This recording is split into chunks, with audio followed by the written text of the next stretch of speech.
오늘은 청소년 청년 주일입니다. 오늘 말씀은 특별히 예수님의 비유 시리즈 중에서 불의한 청지기의 비유이지만 오늘 이 말씀을 우리 젊은 여러분들에게 그리고 우리 성도님들에게 드리고 싶습니다. 본문의 내용은 좀 난해한 성경 내용입니다. 예수님의 비유는 이 재물에 대한 비유가 전체 비유 가운데 3분의 1가량을 차지합니다. 그래서 예수님이 비유를 들을 때 돈에 대한 이야기가 많이 등장하는 것을 볼 수가 있습니다. 근데 예수님께서 가르치시고자 하는 것은 어떤 것이냐?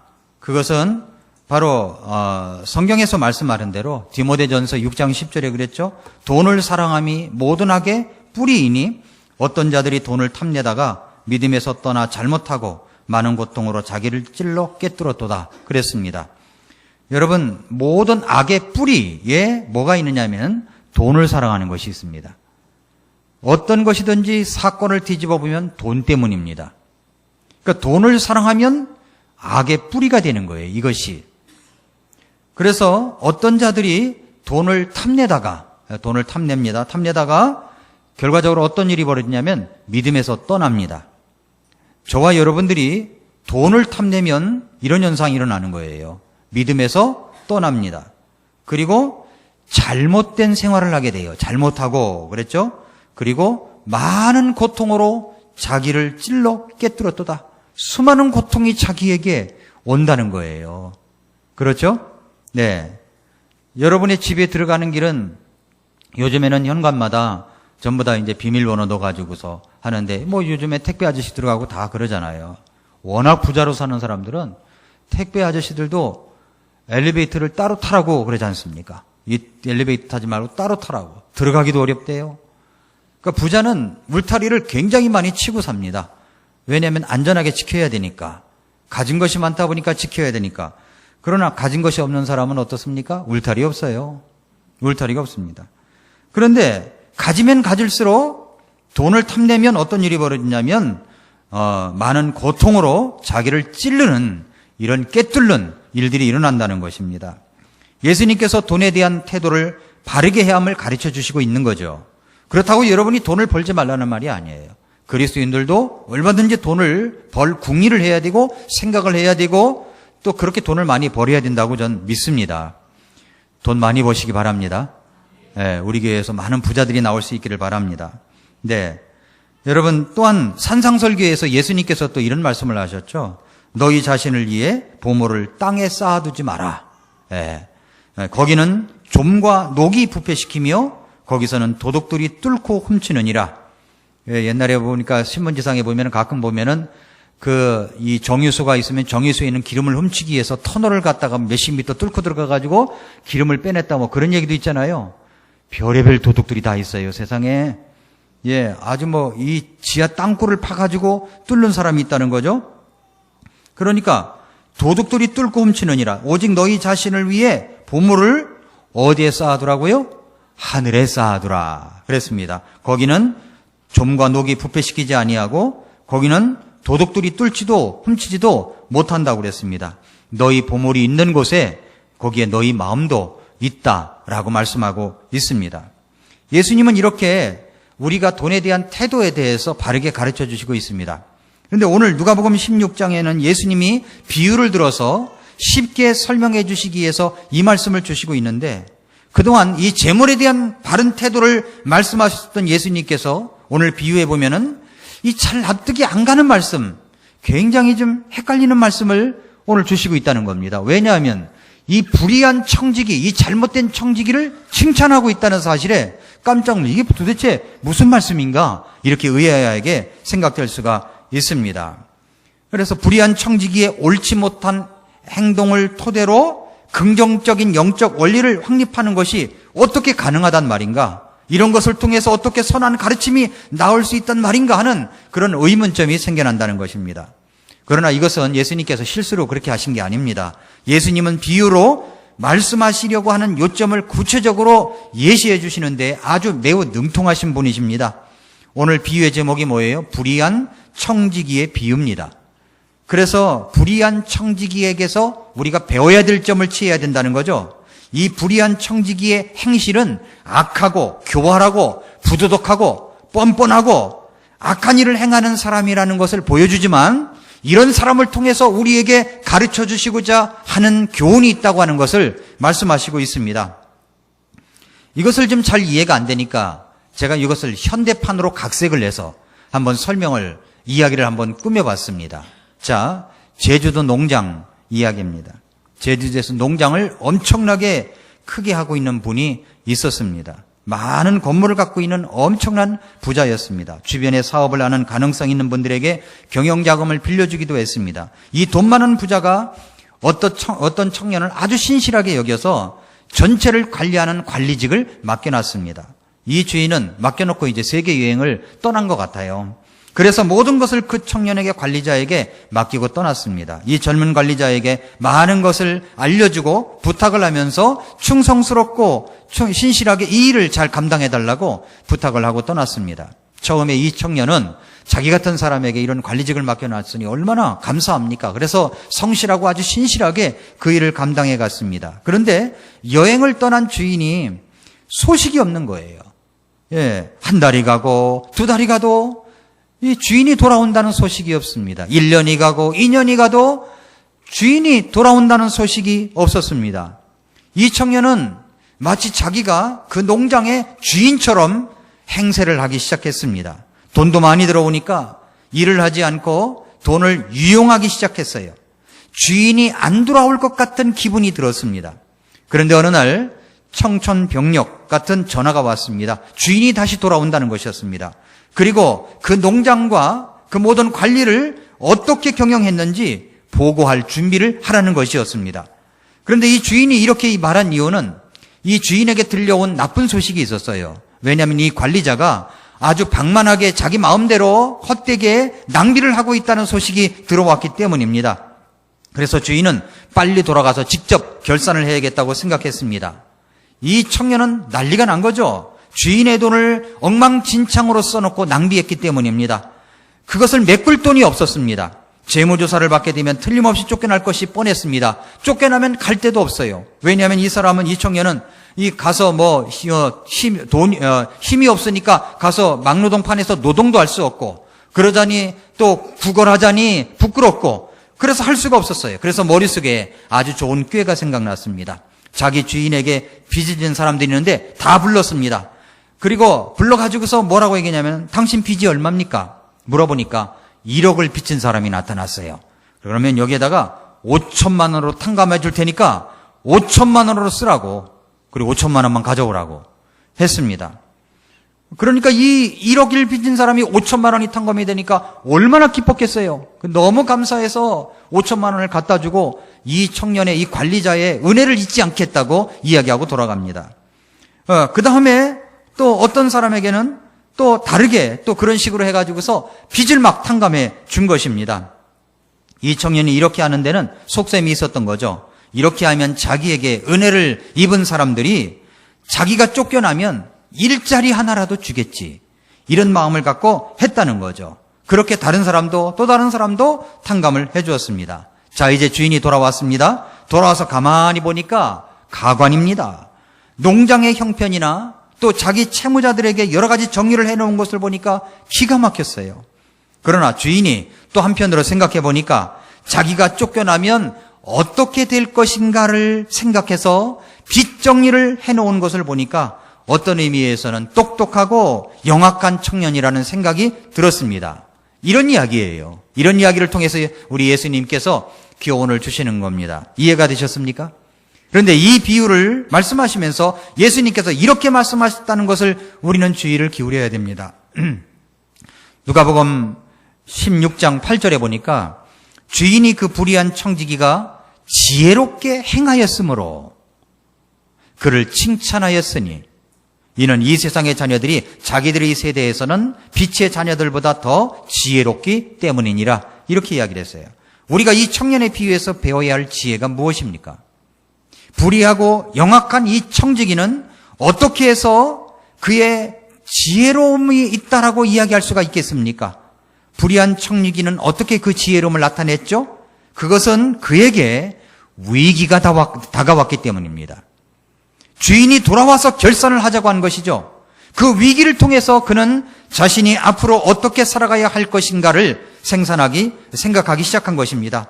그렇다면 여러분, 우리도 위기가 올 때가 있습니다. 인생의 결산입니다. 그것은 여러분, 우리가 다 살고 나면 인생의 결산을 해야 합니다.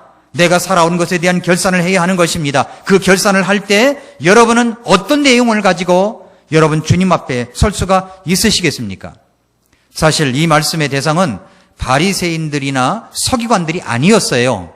이 비유를 가르치시려고 하는 대상은 바로 예수님의 제자들이었습니다. 그러니까 지금으로 이야기하면 구원받은 성도들에게 이 말씀을 가르쳐 주시려고 한 것입니다.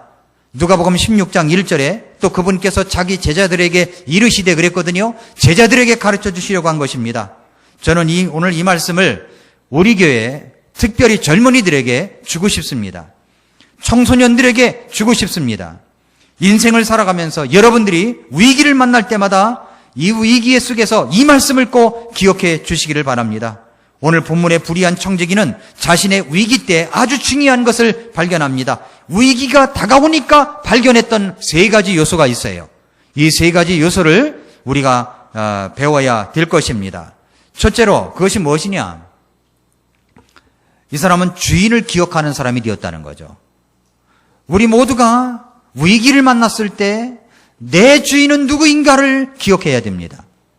누가복음 16장 1절 2절에 보니까 또 그분께서 자기 제자들에게 이르시되 어떤 부자에게 청지기가 있었는데 바로 그가 자기의 재산을 허비했다는 비난의 말이 부자에게 들리니라. 부자가 그를 불러 그에게 이르되 내가 너에 대해 이 말을 듣는 것이 어찌 된 일이냐?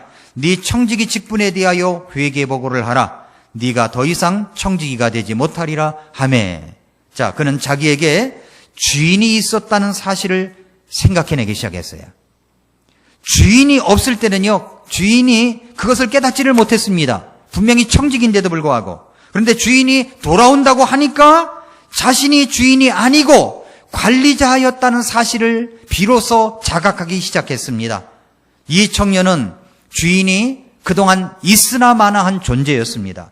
자신이 주인으로 살아간 것입니다. 주인의 존재를 까마득하게 잊어버리고 살았습니다. 주인이 있다는 사실을 잊고 있었습니다.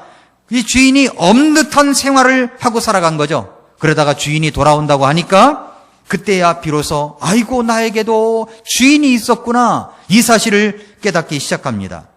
여러분의 인생의 주인은 누구입니까? 우리들의 주인은 누구예요? 하나님이십니다. 여러분, 사람들이 이런 고백을 자연스럽게 우리의 주인은 하나님이십니다, 이 고백이 있어야 돼요. 한번 여쭤보겠습니다. 여러분의 주인은 하나님이시라는 사실을 믿습니까? 그런데 평상시에는 내 주인이 하나님이야, 이 생각을 못 갖고 사회생활할 때가 많이 있다는 거죠. 여러분, 이 땅을 살아가면서 이 땅에 휴머니즘이 넘실대는 물결 속에 우리는 살아가고 있습니다. 여러분, 휴머니즘이라고 할 때 그것은 아주 좋은 것으로 생각하기 쉽습니다만은, 그러나 그렇게 좋은 것만은 아닙니다. 세속적인 휴머니즘은 아주 나쁜 것입니다. 예수 그리스도를 믿고 살아가는 거듭난 인생은, 세속적인 휴머니즘은 이단적이라고 하는 것입니다. 이 세상의 세속적인 휴머니즘은 우리에게 무엇을 가르쳐 주느냐면은 내 인생의 주인은 내 것이다, 이렇게 생각해요. 내 인생의 주인은 내 것이다, 내 인생은 나의 것이라고 그렇게 가르치고 있는 거예요. 그런 노래도 있잖아요. 내 인생은 나의 것이라고 아주 불러대고 있어요. 외쳐대고 있어요. 내 인생은 나의 것이라고 그렇게 가르치고 있습니다. 예, 여러분은 이 철학을, 이 가르침을 받아들이고 있는 것은 아닙니까? 내 인생은 나의 것이야. 예, 소위 구원받은 그리스도인이라고 하면서 내 인생은, 주인은 나라고 생각한다면 그것은 무서운 착각입니다. 무서운 오류예요. 우리들의 주인은 내가 아닙니다. 하나님이십니다. 그런데 우리는 하나님이시라는 것을 망각하고 내 마음대로 내 인생을 살아가는 일이 얼마나 많습니까? 여러분에게 그런 일이 혹시 있지 않습니까? 우리들 주변에는 무신론자들이 있습니다. 시편 14편 1절에도 어리석은 자는 그 마음에 이르기를 하나님이 없다고 이야기합니다. 무신론자들은요, 자기 입을 통해서 하나님이 없다고 하는 사람들이에요. 그러나 소위 교회를 나온다고 하는 분들은 하나님이 있다고 말을 합니다. 말은 하지만 자기 생각과 행동을 통해서는요, 전혀 하나님이 없는 것처럼 생활하고 있다는 것입니다. 그분 속에 정말 예수님이 계신지, 그분 속에 하나님이 계신지를 도저히 찾을 수가 없어요. 그렇게 생활을 합니다. 여러분, 이런 사람들을 가리켜서 뭐라고 했냐면은 실천적 무신론자라고 이야기를 하는 겁니다. 하나님이 계시다고 믿지만은 그들의 삶을 보면은 하나님이 전혀 없는 것처럼, 하나님께서 살아계시지 않는 것처럼 자기 인생을 자기 마음대로 살아가는 사람들이 있습니다. 디도서 1장 16절에서 저희가 하나님을 시인하나 행위로는 부인한다, 이렇게 말씀했어요. 하나님이 없는 것처럼 살아갑니다. 하나님을 부정하는 태도로 살아갑니다. 식사할 때나 형식적인 기도를 할 뿐, 급할 때만 주님을 찾을 뿐, 일상 속에서 하나님이 살아계심을 느낄 수가 없습니다. 하나님과는 전혀 상관없이 살아갑니다. 여러분, 분명히 기억해야 될 것이 있어요. 우리 주인 되신 하나님께서 우리를 결산할 날이 온다는 것을 기억해야 됩니다. 우리의 주인 되신 창조주 하나님 앞에서 서야 할 날이 분명히 온다는 것을 우리가 기억해야 되는 것입니다. 그때 우리는 비로소 내 인생의 주인은 하나님이셨구나, 뒤늦게 깨닫게 된다는 것입니다. 오늘날 그것조차도 깨닫지 못하는 사람들이 얼마나 많습니까? 그것을 깨달으시라고 우리 주님께서 오늘 불의한 청지기의 비유를 우리에게 말씀해 주시고 있습니다. 고린도후서 5장 10절에 우리가 반드시 다 그리스도의 심판석 앞에 나타난다고 이야기를 합니다. 각 사람이 좋은 것이든 나쁜 것이든 자기가 행한 것에 따라 자기 몸 안에 이루어진 것들을 받으리라 말씀했습니다. 자기 몸 안에 습관처럼 붙어있는 자기 행위들을 따라서 주님이 그것이 좋은 일이든 나쁜 일이든 하나님께서 심판하신다고 말씀하시고 있는 것입니다. 심판의 날이 올 것입니다. 심판석 앞에 서게 될 것입니다. 결산할 날이 오게 될 것입니다. 그날 주인은 여러분의 주인 앞에 서게 될 것입니다. 여러분의 주인은 누구십니까? 여러분, 이게 청소년 시절에 내 주인은 하나님이야, 이 고백을 하면서 살아가는 청소년들하고 그렇지 않고 그저 내 인생은 내 거라고 생활하는 청소년하고는요, 질적으로 차이가 납니다. 미래의 가치의 이게 차이가 있는 거예요. 우리는 어떻게 살아가야 됩니까? 정말로 내게 주인이 있다는 사실을 기억해야 되는 거예요. 내게 주인이 있다, 내 하나님이 계셔, 이런 의식이 우리에게 있어야 될 것입니다. 이 청지기는 영악한 나쁜 사람이었지만 뒤늦게나마 자신의 주인을 기억한 사람입니다. 그리고 자신의 살 길을 찾아내고 있습니다. 여러분의 살 길은, 우리의 살 길은 하나님 앞에서 뿐입니다. 자, 두 번째로 보면은 이 불의한 청지기가 자신이 청지기임을 기억했다는 겁니다. 내가 청지기지, 이 생각을 했다는 거예요. 여러분, 누가복음 16장 1절부터 4절에 보면은요, 각 절마다 이 청지기란 말이 계속 등장합니다. 청지기 계속 등장해요. 여러분, 인생은요, 중요한 순간에 물어야 할 질문이 있습니다. 질문은 잠들어 있는 나의 가치를 깨닫게 하고 깨우치며 그리고 내 잠재력을 끄집어냅니다. 그 질문이라는 것이 굉장히 중요한 거예요. 여러분의 삶 가운데 여러분을 변화시켰던 누군가의 어떤 질문이 있었던 적이 있지 않습니까? 존 맥스웰이라고 하는 목사님이 계십니다. 근데 이 목사님이 인생의 가장 자신의 중요한 순간에 자기에게 던져줬던 질문들이 있었다고 이야기를 해요. 어떤 질문이냐? 그랬더니 자기 아버지가 아들에게 줬던 질문. 뭐냐? 그랬더니 넌 앞으로 무엇을 하고 싶으니? 이 질문이었다는 겁니다. 이게 보통 아버지들이 자식들에게 하잖아요. 넌 이 다음에 커서 뭐가 될래? 이거 묻잖아요. 근데 이 질문이 이 아들에게 있어서는 아주 뼈에 사무친 겁니다. 너는 무엇을 하고 싶으니?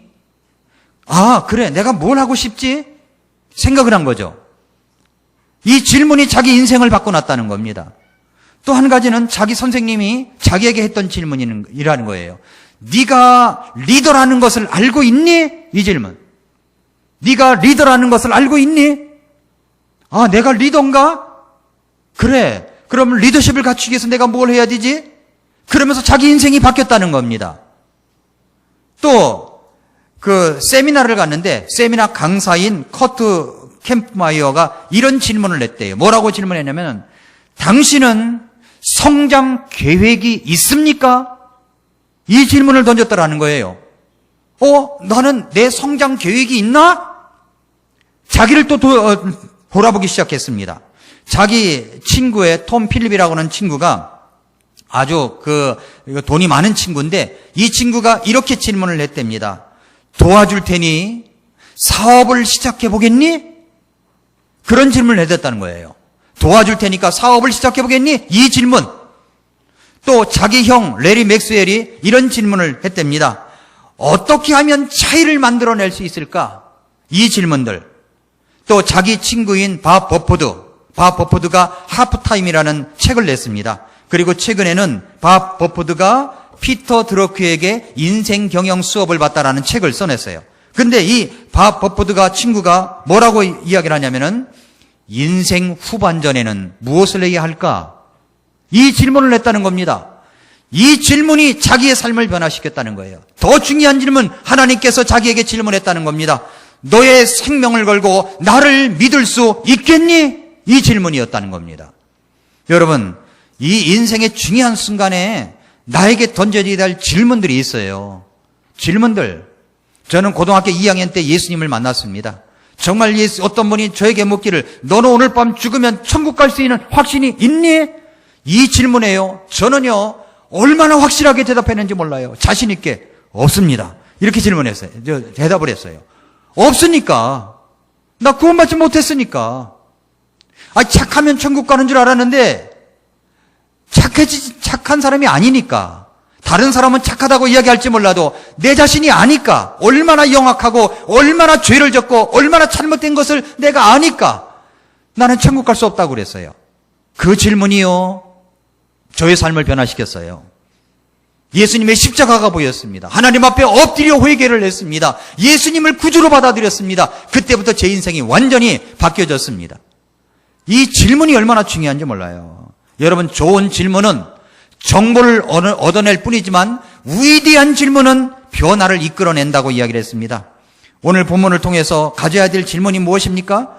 뭐예요? 청지기로서 내가 살아가려면 어떻게 해야 할까요? 이 질문이에요. 청지기. 여러분, 우리는 청지기입니다. 청지기로서 살아가려면 나는 어떻게 해야 될까요? 젊은이 여러분은 청지기로서 인생을 살아가야 됩니다. 그러면 청지기로서 나는 어떻게 살아가야 할까요? 이 질문을 던져야 한다는 것입니다. 자, 그러면 청지기로서 어떻게 살아가야? 우리 젊은이들에게 주고 싶은 이야기가 딱 두 가지가 있어요. 첫째로 뭐냐면, 꿈을 꾸는 자가 되라는 겁니다. 꿈. 자, 제가 오늘 꿈 얘기를 조금 하겠습니다. 김수영이라는 분이 있어요. 김수영. 들어본 분도 있을 거예요. 책을 여러 권 썼습니다. 어떤 책이냐면은 이런 책이에요. 김수영이라는 분이 멈추지 마, 다시 꿈부터 써봐. 또 드림 레시피. 당신의 꿈은 무엇입니까? 당신의 사랑은 무엇입니까? 라는 여러 책을 썼습니다. 근데 김수영이라는 분을 검색 사이트에서 검색해보면 작가, 기업인 이렇게 되어 있어요. 굉장히 젊죠? 근데 작가인데 기업인이래요. 왜 그런가 했더니 자기가 회사를 하나 만들었는데 드림 파노라마라고 하는 대표입니다. 드림 파노라마라고 하는 그 회사의 대표예요. 이분은 꿈 동기부여자입니다.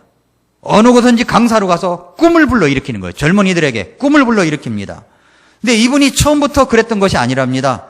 문제하 중에 문제였대요. 그러니까 중학교 때는 뒤에서 놀던 애였대요. 얼마나 문제였냐면은 이 문제아가 연세대학을 들어갔답니다. 예, 상고 출신인데 연세대학을 들어갔는데, 그런데 자기 엄마가 중학교 때 선생님을 만났대요, 중간에. 그런데 이 중학교 때 선생님에게 엄마가 우리 수영이가 연세대학을 들어갔다니까 이 선생님이 깜짝 놀라면서 수영이가 연세대학을 들어갔냐고.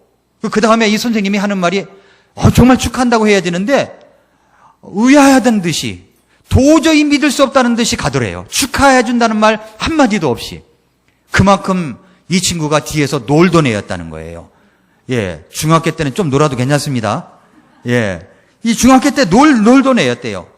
그런데 이 김수영이라는 학생에게 따라붙는 단어가 있는데, 가난, 왕따, 문제야, 반항아, 폭력, 가출소녀, 상고생, 상업고등학교 다녔대요. 상고생이라는 단어가 붙었습니다.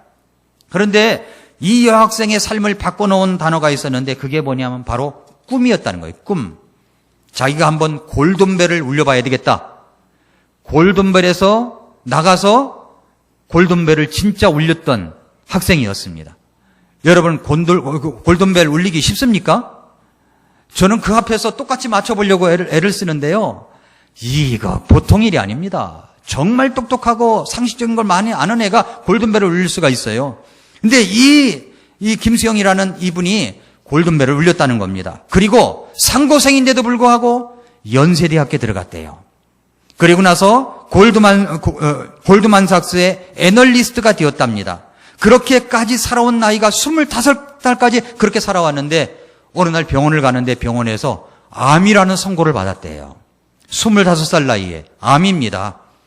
야, 내가 이대로 살다가 이렇게 죽을 순 없다 생각하고서 한 번뿐인 인생인데 내가 어떻게 살아가야 하나, 이 질문과 함께 지독한 고민을 한 끝에 그렇게 살아가면서 꼭 해보고 싶은 일들을 적기 시작을 했습니다. 정신을 쓰다 보니까 죽기 전에 하고 싶은 일 73가지가 되었어요. 73가지.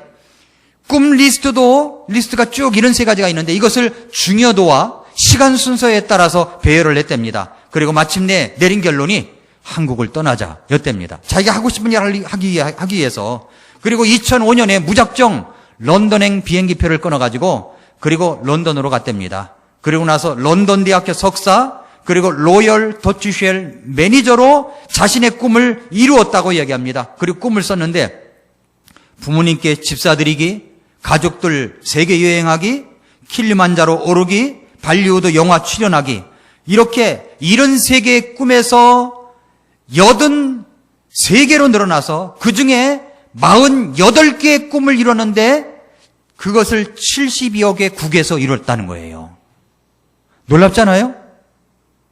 여러분, 그래서 그 이후에 책을 펴냈고 이후에 자신의 꿈을 다른 사람들에게 나눠주면서 동기부여자로 살아가기 위해서 드림 멘토가 되어서 2011년에는 25개국에서 365명의 꿈을 꾼 사람들을 인터뷰해서 책을 써내기로 했습니다. 꿈의 파노라마 프로젝트를 실현시켰습니다. 지금은 드림 파노라마의 대표로서 살아가고 있습니다. 이 김수영 대표가 젊은이들에게 말하는 것이 있어요. 뭐냐면 멈추지 마. 다시 꿈부터 써봐. 꿈부터 쓰라는 거예요. 예. 그리고 나서 그는 꿈꾸는 것만으로는 달라지지 않는 그런 자신을 위해서 6단계 액션 플랜을 만들었는데 그것이 드림 레시피라고 한 책을 통해서 소개를 했습니다. 꿈의 메뉴를 정하라. 마음의 근육을 키워야 꿈에 힘이 실린다고. 구석구석 나를 청소하라. 꿈에 대한 막막함은 치밀함으로 극복하기 위해서 레시피를 작성하라. 또 시작하는 힘이 강하면 끝까지 갈 수 있으니까 꿈을 이루기 위한 준비를 하라. 쉽게 이룰 수 있었다면 그건 꿈도 아니니까 꿈을 조리하라. 나의 꿈이 너의 꿈이 이룰 수 있는 것이기 때문에 함께 즐겨야 된다. 이렇게 6단계를 이야기를 했습니다. 그리고 나서 뭐라고 연장하십니까? 현실의 꿈을 맞추지 말고 꿈에 현실을 맞춰가라는 거예요. 여러분, 꿈이 있습니까? 여러분의 꿈이 무엇입니까? 정말 간절히 원하는 것이 있습니까? 간절히 원하는 것. 제가 오늘 책을 한 권 가지고 왔습니다. 이게 생각의 비밀이라는 책이에요. 이 책을 여러분에게, 한 명에게 제가 드리려고 이 책을 갖고 왔습니다. 한 명에게 드릴 거예요. 나중에. 어느 분에게 드릴지는 몰라요. 예, 아주 간절히 원하는 분들에게 이 책을 드리겠습니다. 간절히 원하십니까? 그래가지고 받지도 못해요. 예. 간절히 원하십니까? 예. 입으로만 한다고 받을 수 있어요. 몸짓까지 해야지. 간절히 원하십니까? 예. 그렇게 받지도 못해요. 더 간절히 원해야 돼요, 이 책을. 예. 여러분, 이것을 쓰신 분이요, 김승우라는 분이에요. 근데 이분 직접 만나보기도 했어요.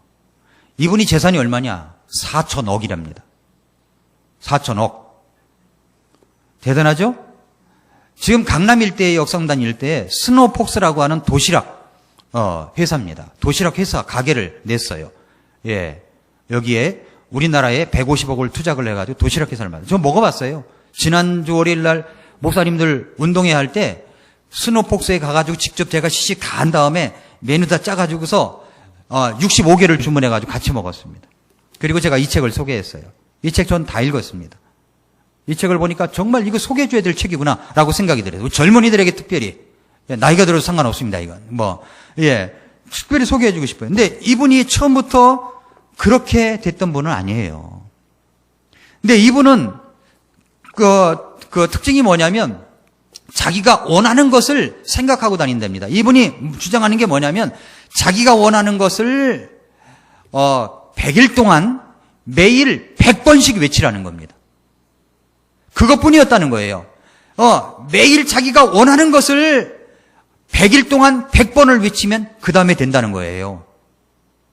그게 된대요. 첫 번째 이루은 것이 자기 와이프 만난 이야기를 하더라고요. 이 책에는 없어요, 그런 내용이. 뭐라고 얘기를 하냐면은 자기가 이제 학교에서 공부도 정말 못했대요. 교무실에 불려가기 일쑤였고. 근데 어느 날 책을 하나 지나가다가 길가에 떨어진 책을 하나 주웠답니다. 그래가지고서 그것을 가지고 이제 학교를 갔대요. 그래서 책상에 이렇게 올려놨답니다. 근데 선생님이 그날 첫 부임지에 첫 담임으로 첫 시간에 자기 반에 들어오는 시간이었대요. 근데 이렇게 지나가다가 그 선생님이 책이 있는 것을 보니까 너 책 좀 읽니? 이렇게 묻더래요. 그래서 끝나고 나서 너 교무실로 와. 그러더랍니다. 자기가 교무실에 그런 목적으로 불려가긴 처음이었대요. 맨날 야단맞기에서 이제 가서 뭐 꿇어앉고 벌쓰고 그랬는데 처음이었대요. 그러면서 말하기를 선생님이 삼중당 문고 아십니까? 200권 책 제목을 다 적어주더랍니다. 그 책 읽어보라고. 그때부터 선생님을 만족시키기 위해서 책을 읽기 시작했다는 거예요. 200권을 중학교 1학년 때부터 시작을 해가지고 고등학교 1학년 때까지 다 읽었답니다. 이제 대학교를 졸업을 하고 나서 대학교 때 이민을 가게 돼, 집이 전부 다. 이민을 가게 돼서 자기 1학년 때부터 3학년 때까지 뭐 중퇴할 건데 뭐 책 공부해서 뭐 하나 해서 인문학 서적만 그렇게 읽었답니다. 책을. 인문학 서적만. 그런데 자기는 미국 가면은 미국 여자와 결혼하는 줄 알았대요. 그래서 한국에서 1학년 때부터 3학년 때까지 내 여자를, 내 짝꿍을 만나야 된다 했는데 그때 당시에 중학생, 고등학교 다니던 애를 찍어놨대요. 예. 그리고 나서 그 자기 여자애를 자기가 찍어놓은 애가 고등학교 졸업하는 날 그 여자 집에 부모님을 이렇게 찾아갔답니다. 이 딸 나 달라고. 놀랍잖아요? 이 딸 나 달라고. 근데 딸이 5이는데 넷째 딸이었대요. 그러니까 용기를 보고서 자기 언니가 한 명이 그렇게 적극적으로 추천해더래요. 자기 동생, 이 김성호한테 줘야 된다고. 그렇게 해서 자기 와이프를 만났답니다. 근데 어떻게 하고 다녔냐면은 자기 와이프 이름을 적어가면서 이 아이는 나하고 결혼한다. 이 아이는 나하고 결혼한다. 이 아이는 나하고 결혼한다. 외치고 다녔대요. 그렇게 왜? 맨날 되뇌이고 맨날 일어나면 그러고 다녔다는 거예요. 그렇게 해서 얻었다는 겁니다. 그것이 자기의 일상의 습관이 됐다는 거예요. 습관이 돼가지고 자기 꿈을 적어가지고서 시작을 했는데 자기 도시락 가게 매장을 미국에서 여는 날 미국 지도를 갖다 놓고서 자기와 똑같은 점포 300개를 열게 해달라고 그 써놓고서 그때부터 300개 하고 다녔답니다. 엄청난 일이 여기서 벌어지고 있어요. 뭐라고 이야기를 하냐면은 이분이 진출이 11개국에 나가 있어요. 이 도시락 회사가. 스노폭스가. 그리고 월별 최다 신규 매장 수가 월별로 37개씩 늘어났다고 이야기를 하고 있습니다. 엄청난 일이 벌어지고 있는 거예요. 자기가 한국에 와서 자기보다 부자 한 명 딱 만났대. 자기보다. 안 해본 것이 없대요. 가진 거 다 가졌답니다. 어떻게 이루어지느냐고 물으면은 네 꿈을 적어라. 그리고 100일 동안 하루에 100번씩 매번 되뇌어라. 이렇게 이야기를 하고 있습니다. 직접적으로. 자기는 백만장자를 갖다가 100명을 만드는 것이 꿈이라는 거예요. 중앙대학교에서 강의를 하고 있어요. 그 중앙대학에서 강의를 받고 있는 한 청년이 있습니다. 제가 보니까 한 20대 말 30대 초밖에 안 되는 친구예요. 자기가 강의를 할 때, 공개 강의를 할 때 그 친구를 나오라고 그러더니 이 친구가 100억대 부자입니다. 깜짝 놀랐어요. 모두 다 소스라치게 놀란 거예요. 100억대 부자입니다. 어떻게 그래 됐냐고 물어보니까 자기가 직접 말해보라고 그러니까 그 친구가 나와서, 그 젊은 친구가 나와서 하는 말이 뭐라고 했냐면은 자기가 이 책을 만나가지고 자기 학동역 근처에 저 빌딩을 달라고 계속 되뇌이고 다녔다는 거예요. 그리고 6개월 후에 그 빌딩을 샀답니다. 얼마짜리냐? 74억짜리를. 화장품 가게를 하는데 그렇다는 거예요. 여러분, 우리 그리스도인들, 이분이 크리스천이에요, 보니까. 예. 우리가 간절히 원하는 것 써가지고 매일 하나님 앞에 100번씩 기도하는 거예요, 100번씩. 그러면 안 이루어질까요? 전 이루어진다고 믿습니다. 그렇게 안 하니까 이루어지지 않는 거예요. 너 진짜 지금 소원이 뭐니 하고 툭 쳤어요. 그러면 툭 나오는 것이 자기의 소원 리스트가 나와야죠. 그런데 툭 쳤는데 뭐니? 그랬더니 뭐더라 이러고 있으면 그건 간절히 원하는 게 아니에요. 한번 지금 30초 시간을 주겠습니다. 여러분이 지금 간절히 원하는 것, 이것은 정말 꼭 이루어졌으면 좋겠다고 하는 것 4가지만 한번 생각해 보세요. 4가지. 30초 안. 4가지 써보세요. 한번 거기다. 설교 노트에다 써보세요. 예. 써봐야 이루어집니다. 안 쓰면 이루어지지도 않아요. 예. 써보세요. 한번. 4가지.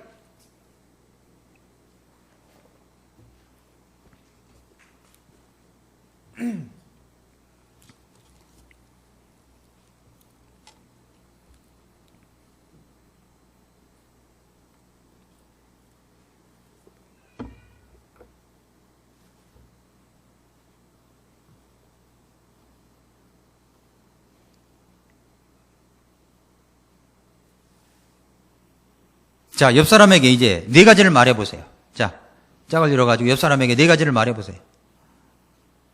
자, 시작. 4가지.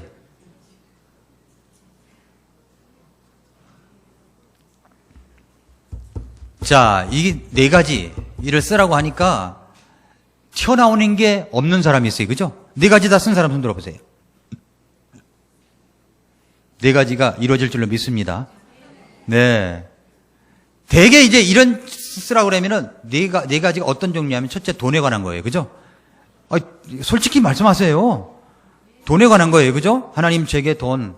전 요즘에 기도하는 것이 뭐냐면 하나님 저 돈 좀 주세요 그래요. 얼마 주냐 물어보세요. 얼마냐고 물어보세요. 저에게. 시작. 200억. 그것이 있어야 우리 교회 예배당 짓습니다. 저는 저 개인적인 재산을 원하는 게 아니에요. 200억 달라고 기도하고 있어요. 이루어질까요? 안 이루어질까요? 이루어집니다. 예, 좀 두고 보세요, 이제. 예, 이루어질 겁니다. 좀 그렇게 믿어요. 자, 그렇게 원하는 것이 있다고요. 그러면 돈이야. 첫째 돈이야. 돈. 그 다음에 두 번째는 뭐냐면 건강에 관할 것입니다. 건강. 하나님 좀 내 병 낫게 해주세요. 고쳐주세요. 이거 아니겠습니까? 툭 튀어나와야죠. 세 번째는 뭐냐면 아마 관계에 대한 걸 거예요. 누구랑 좀 좋게 지낼 수 있게 해주세요. 4번째가 있다면 신앙에 관한 것일 거예요. 하나님 내 믿음 좀 좋아졌으면 좋겠습니다. 이런 것일 것이라고 생각이 듭니다. 이게 툭 튀어나와야 된다고요. 이런 것들을 써가지고 다니면서 되뇌이고 기도하고 또 기도하고 식사할 때 기도하고 걸어 다니면서 기도하고 매일 쓰고 말이죠. 꿈을 이루기 위해서 내가 무엇을 해야 될 것인가를 생각하고 꿈을 말하라는 겁니다. 이 책에서 그런 힌트를 주고 있어요. 이게 그런 책입니다. 아주 좋은 책이에요, 제가. 신앙서적은 아니어도 동기부여 될 수 있는 좋은 책입니다. 이 책 원하시는 분 손 들어보세요. 다시 그렇게 해가지고서 이게 정말 이 책 받기 원하시는 분 손 들어보세요. 아니 그래가지고 얻을 수 있겠습니까? 더 강력한 몸짓으로 이 책 받기 원하시는 분 손 들어보세요. 예, 자매님 나오세요. 저런 액션은 있어야지. 예.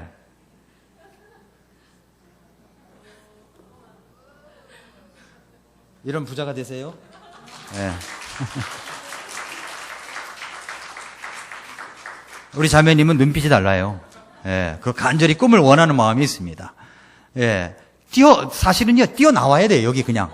뛰어나와야 돼요. 그럼 앉을 수가 없잖아요. 그죠? 예. 나머지 분들은 사보시길 바랍니다. 예. 자, 첫째는 뭐냐면 꿈을 꿔야 돼요. 예. 아멘? 뭐라고 얘기했어요? 현실의 꿈을 맞추지 말고 내 현실이 이런데 그게 될까? 이러지 말고 꿈에 내 현실을 맞춰 가시기를 바랍니다. 예, 그래야 미래가 있는 거예요. 아멘? 예, 그렇게 되시기 바랍니다. 그 다음에 두 번째는 뭐냐면 꿈의 대가를 치르는 자가 되라는 겁니다. 근데 저기 생각의 비밀이라는 저 책에 보면은 어떤 내용이 나오냐면 이런 얘기가 나와요. 무슨 냐면은 자, 부자와 가난한 자, 여러분이 지금 돈이 많이 있느냐 없느냐를 이걸 말하는 게 아니에요. 여러분은 부자 마인드냐 가난한 자 마인드냐 하는 겁니다. 여러분 자신을 부자라고 생각하십니까? 가난한 자라고 생각하십니까? 예, 부자라고 생각하십니까? 가난한 자라고 생각하십니까? 그건 싫잖아요. 그죠? 가난한 거는. 근데 한번 보세요. 이대로 하고 있는가 보세요. 첫째, 부자는요, 매일 30분 이상씩 독서하는 사람이, 책 읽는 사람이 88%라고 합니다. 그런데 가난한 자는 2%밖에 안 된다는 거예요. 여러분 매일 책 읽어요?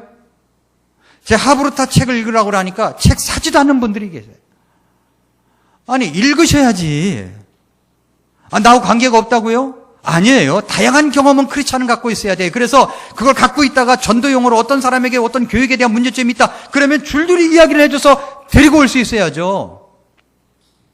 가난한 자인 거예요. 그 다음에 평생 교육의 힘을 믿는다. 부자는 82%, 가난한 자는 26%밖에 안 됩니다. 매일 할 일을 기록하는 사람, 매일 할 일을 기록합니까? 주간 스케줄로 쓰십니까? 부자는 81%, 가난한 자는 9%밖에 안 됩니다. 운동을 일주 4회 이상 한다고 하는 사람이 부자는 74%예요. 가난한 자는 1%입니다. 여러분 부자치고 이 체력이 안 좋은 사람 보셨습니까? 별로 없어요. 나이가 들어서 어쩔 수 없는 질병 때문에 그런지는 몰라도 운동 많이 합니다. 연예인들 치고서 운동 안 하는 사람 봤습니까? 위에 옷 벗으면은요, 막 근육이 대단해요. 그러니까 운동을 4회 이상 한다는 거죠. 그 다음에 구체적인 목표 설정하는 것, 부자는 80%가 설정을 하는데 가난한 자는 구체적인 목표를 12%밖에 설정을 안 합니다. 부자는 목표 자체를 기록하는 것이 67%인데 가난한 자는 17%. 아침 시간 3시간 전에 일어나서 활용하는 사람이 가난한 자보다 부자가 3.5배 높다고 합니다. 여러분 어디예요? 부자입니까? 가난한 자입니까? 이 가난한 자의 마인드로 살아가지 말고 부자의 모습을 갖춰야 된다는 거니까요. 독서를 매일 하고 평생 교육의 힘을 믿고 매일 할 일을 기록하고 운동하고 구체적인 목표를 설정하고 매일 되뇌이고 아침 시간을 활용하고 아침마다 일어나서 기도하고 말이죠. 이렇게 부지런히 살아가는 사람은요, 이 부자의 습관이 딱 몸에 배는 거예요. 그렇지 아니하면 평생 가난하게 살 수밖에 없습니다. 여러분 부자의 마인드 가지시기 바랍니다. 아멘? 예. 여러분 청지기란 말이에요. 청지기는요 꿈을 갖는 사람이에요. 꿈에 대한 대가를 치르는 사람입니다. 자기 꿈은요 정말로 어떤 돈을 많이 버는 사람이다. 스티브 잡스처럼 빌 게이츠처럼 돈을 많이 버는 사람이다. 근데 전혀 노력을 안 해. 책도 안 읽어. 여러분 그런 사람이 되겠어요? 되지 않습니다. 여러분 오늘 본문에 등장하는 사람은 청지기예요. 관리자였다는 말입니다. 주인은 그에게 맡기고 떠난 것이지 주고 떠난 게 아니에요. 우리는 그렇게 해서 청지기직을 감당해야 됩니다. 청지기직의 습관을 잘 붙이고 있으면 하나님께서 그를 축복해 주시지 않을 수가 없는 것입니다. 내가 가진 것도 사실은 내 것이 아니에요. 다만 우리에게 맡겨진 것들 뿐입니다. 그런데 우리는 그것이 나의 것이라고 이야기를 합니다. 혹 이렇게 말하고 싶어 하는 분이 있을지 모릅니다. 내 재산 가지고 내 마음대로 하는데 뭐 그렇게 말이 맞느냐? 그럴 수 있어요. 여러분 이렇게 의식하고 있는 사람들 마음속에는요, 내 재물은 내 것이다라는 의식이 강한 겁니다. 여러분 어떤 신학자는 말하기를 오늘날 사탄이 현대인을 파괴하기 위해서 사용하는 가장 무서운 사고방식이 뭐냐면 자아신화의 망상이라는 겁니다. 자아신화. 이것은 내가 하나님이라는 생각이에요. 내가 하나님이다. 혹시 나는 내가 하나님이라고 말한 적은 없다고 말할지 모릅니다. 그렇지만 여러분이 내 인생, 내 재산, 내 지식, 내가 가지고 있는 모든 것을 내 맘대로 할 수 있다고 생각한다면 그것은 자기가 하나님이라고 말하는 것과 무엇이 다릅니까? 우리는 단지 피조물이라는 사실을 아십니까? 목숨도 맡겨주시고 내 식구들도 맡겨주시고 직장도 맡겨주시고 사업도 맡겨주시고 내 시간도 주신 것입니다. 사실 나는 청직이라는 사실을 잊지 말아야 됩니다. 무엇의 청직입니까? 내 인생의 청직이에요. 내 시간의 청직입니다. 내 물질의 청직입니다. 여러분, 물질은 내 것이 아니라 우리에게 맡겨진 것이라는 사실을 우리가 잊지 말아야 될 것입니다.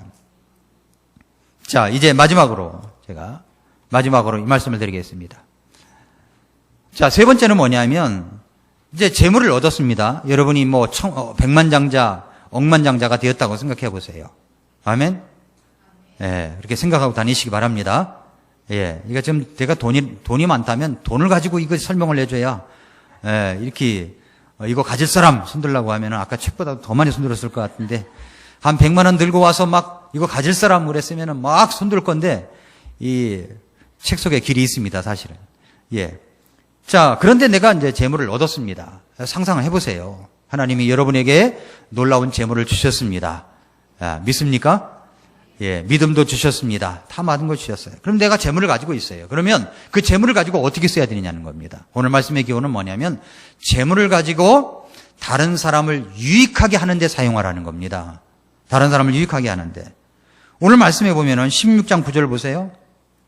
내가 너희에게 이르노니 불의의 만몬으로 너희를 위해 친구들을 사귀라. 그리하면 너희가 숨이 멎을 때에 그들이 너희를 영존하는 처소로 받아들이리라. 여기서 불의의 만몬이라고 하는 것은 돈입니다. 돈이라고 하는 것은 하늘의 보화와 대조를 이루는 말입니다. 그러니까 세상적인 재물, 불의한 세대 속에 속한 재물이라고 할 수 있습니다. 비록 세상적인 재물이라고 할지라도 그것을 가지고 친구를 사귀라는 거죠. 그리하면 그것들이 쌓여서 영존하는 처소로 받아주시겠다고 하시는 것입니다. 다시 말해서 세상적인 재물이라고 할지라도 그것을 가지고 친구를 사귀는 일, 가치 있는 일에 쓰라고 하시는 것입니다. 그 친구 가치 있는 일에 따라서 너희를 받아주신다는 거죠. 결국은 없어진 재물을 가지고 있다고 하더라도 숨이 멎을 때에 있게 됩니다. 그게 뭐냐? 그때 남는 것은 영존하는 처소에서 만날 친구들입니다. 가족들이에요. 예, 내가 가지고 있는 재물을 가지고 복음을 전하는 데 사용하게 된다면 그 복음을 통해서 예수님을 믿고 구원받은 사람들이 영존하는 처소에서 만나게 될 것입니다. 여러분이 가지고 있는 재물을 가지고 하나님의 백성들에게 너그럽게 베풀며 필요를 채워갈 때 영존하는 처소에서 그분들을 맞이하게 될 것입니다. 내가 가지고 있는 재물을 가지고 처지가 어려운 사람들을 찾아내어서 그 물질을 사용할 때 그분들이 나중에 영존하는 처소인 천국에서 우리를 기쁨으로 맞이하게 될 것입니다. 그것이 바로 우리 주님께 한 일과 다를 바가 없다는 것을 말씀을 통해서 우리에게 말씀해 주시고 있잖아요. 마태복음 25장 35절 한번 열어보세요. 마태복음 25장 35절. 그 재물을 가지고 우리가 다른 사람을 유익하게 써야 되는데 마태복음 25장 35절 이하에 보면은 내가 줄일 때에 너희가 내게 먹을 것을 주었고 내가 목마를 때 너희가 내게 마실 것을 주었으며 내가 나그네 되었을 때 너희가 나를 받아들였고 헐벗었을 때 너희가 내게 옷을 입혔으며 내가 병들었을 때 너희가 나를 찾아왔고 내가 감옥에 갇혔을 때 너희가 내게 왔느니라 하리니 그때 그 의로운 자들이 그분께 응답하여 이르되 주여 어느 때 우리가 주께서 줄이신 것을 보고 잡수시게 하였나이까 목마르신 것을 보고 마실 것을 드렸나이까 어느 때 우리가 주께서 나그네가 되신 것을 보고 받아들였나이까 헐벗은 것을 보고 주께 옷을 입혔나이까 혹은 우리가 어느 때 주께서 병드신 것이나 감옥에 갇히신 것을 보고 주께 갔나이까 하리라. 왕이 그들에게 대답하여 이르되 진실로 내가 너희에게 이르노니 너희가 이들 내 형제들 중에서 가장 작은 자 하나에게 그것을 하였은즉 내게 하였느니라 말씀했어요. 그렇습니다. 우리가 청직이라는 사실을 평생 기억한다면 여러분이 세상에서 돈을 벌어도 어떤 일을 할지라도 주님께서 원하시는 귀한 가치로 남을 수 있는 것이 될 수 있는 것입니다.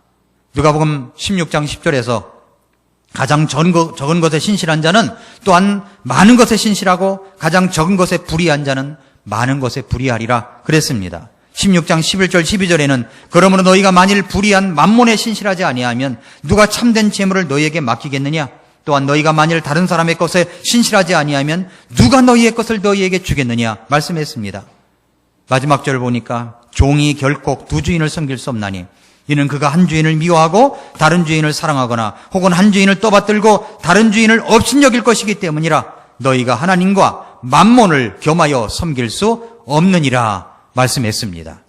사랑하는 성도 여러분, 이 말씀을 듣고 여러분 어떻게 반응하십니까? 여러분은 여러분의 인생의 주인이 있다는 것을 우리가 기억해야 됩니다. 우리는 청직이라는 사실을 잊지 말아야 합니다. 그리고 내가 벌어들인 이 돈을 가지고 다른 사람을 유익하는데, 복음을 전하는데, 교회를 세우는데, 선교를 하는데, 그리고 어려운 사람들을 돕는데 그 물질을 사용해야 될 때, 그렇게 사용하게 될 때 가치 있는 것으로 천국에서 맞이하게 될 것이라고 말씀을 해 주셨습니다. 이 말씀을 통해서 하나님 앞에 좋은 청지기가 되는 우리 성도 여러분들이 되시기를 축복합니다. 기도하겠습니다.